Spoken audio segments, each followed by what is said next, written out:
Hey, great morning, all. Great morning. I was noticing on my last video, in the morning I'm a little bit more subdued in things than in the afternoon. I think I'm like in my solace zone, if you will. So in the morning I'm a little bit more subdued, waking up. But I hope that you're doing well today. Welcome to the Bed of Truth, the third episode. And today we're going to be talking about trust.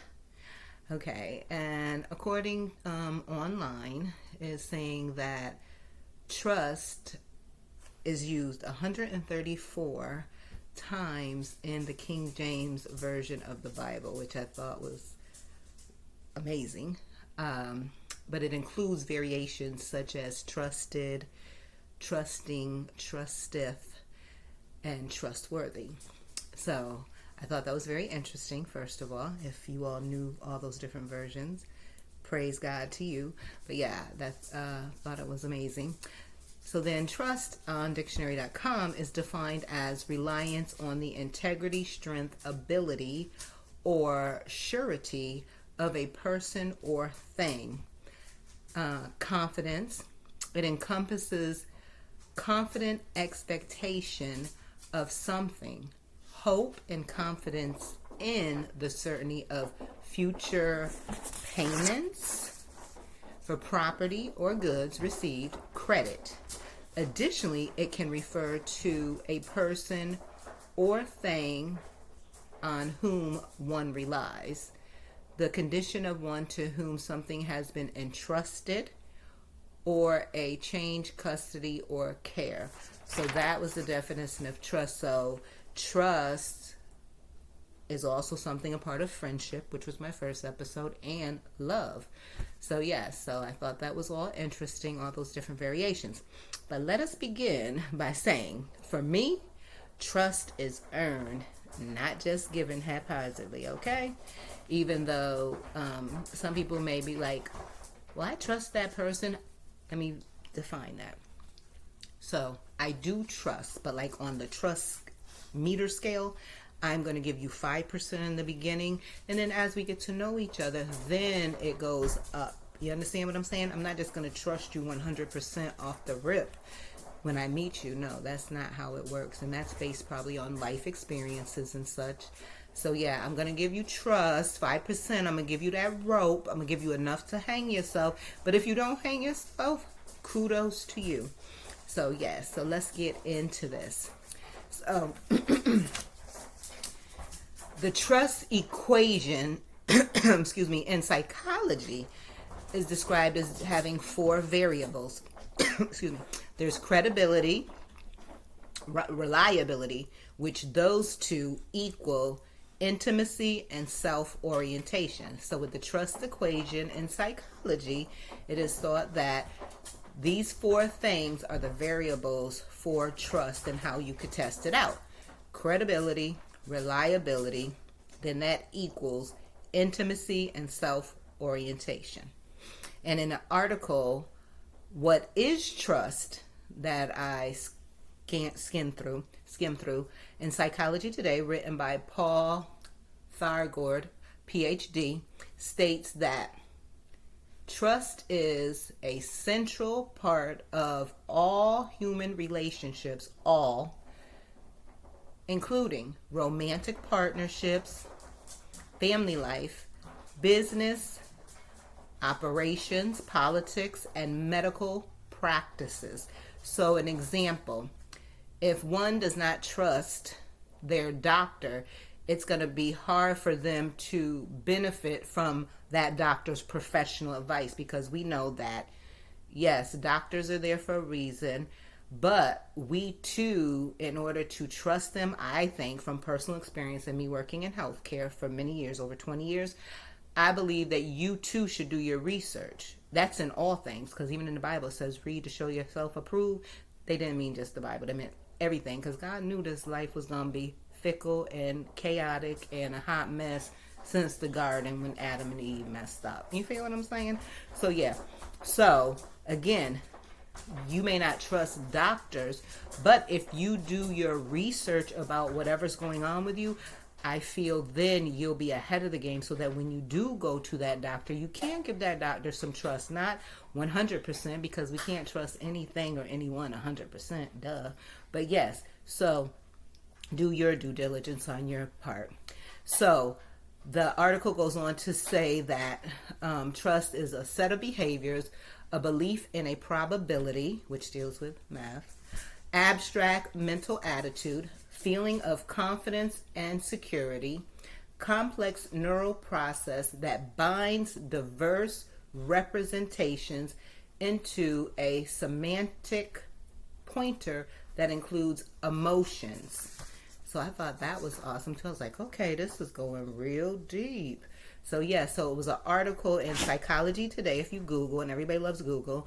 What is Trust, written by Paul, and I'll spell the last name, Thagord. Yeah, so I thought that was good, and it just kind of broke down, from a psychology perspective, what trust means. So then I thought, let's go into this. Ways to earn trust. So ways to earn trust is, the first one, by having patience, because like I said, when you meet somebody, you have to feel them out, you have to learn them and things, and patience is a part of that. Patience should be a part of anything in your life in order for you not to stress yourself or what have you. So yes, patience should be a part of anything within your life. Show vulnerability, like shared experiences. I'm trying to get this lady off of here. Okay, shared experiences. Stay right there. I'm trying to get this thing off here. What is going on? Whatever you want to oh goodness, what is going on? That was Trinity jumping up on the guest bed. Anyways, showing vulnerability, shared personal experiences, being consistent, demonstrating good character, being reliable, open to feedback. So, open to feedback. A lot of people can't take positive, critical criticism, but you have to be open to feedback, acknowledging mistakes, or be willing to learn from them. So that's another way to earn trust. Also, I have jotted down here, maintaining clear boundaries. Woo, my favorite, boundaries. If you're not implementing boundaries like all the time, you need to step back and implement them. That is in your relationship with your parents, relationships with your intimate partner, and relationships in your marriage, children, business, all of that. When you have interactions with people, you should show them or tell them expectations through words or actions, and set up boundaries. So then everybody has an understanding. So then if those boundaries are overstepped, they won't wonder why you popped off. Okay? Or they still may wonder, but you know why. Okay? Maintain your peace. The other one is being honest is a part of trust.